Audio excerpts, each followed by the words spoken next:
May mga bulong na hindi na raw uusad ang impeachment case laban kay Vice President Sara Duterte. Dead on arrival daw. Kulang daw sa boto. Tapos na bago pa magsimula. Maging ang Pangulo, tila nais ipakita na wala siyang kinalaman o kagustuhan dito. Pero malinaw ang tanong, susundin ba natin ang proseso o tatalikuran ito dahil sa takot o kalkulasyon? The Constitution lays out a path for accountability. It begins with the filing of the complaint, moves to the House for deliberation and action, and proceeds to trial in the Senate. Each step exists for one reason: to uncover the truth.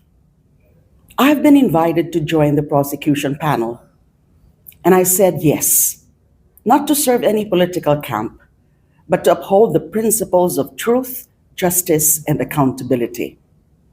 This is not about vendettas. This is about responsibility.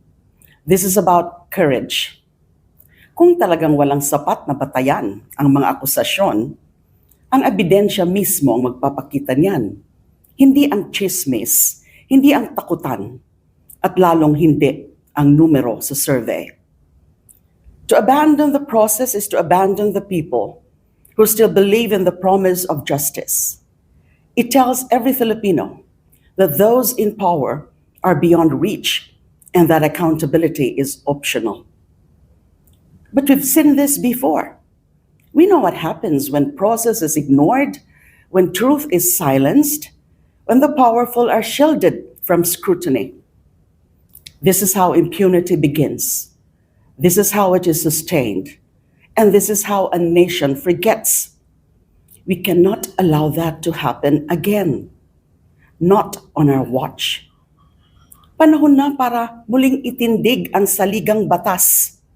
Panahon na para igiit na katotohanan ang dapat maging pundasyon ng ating pamahalaan. Let the case be heard. Let the evidence be tested. Let truth rise as it must, as it will. We have been here before. We refuse to repeat the sins of the past.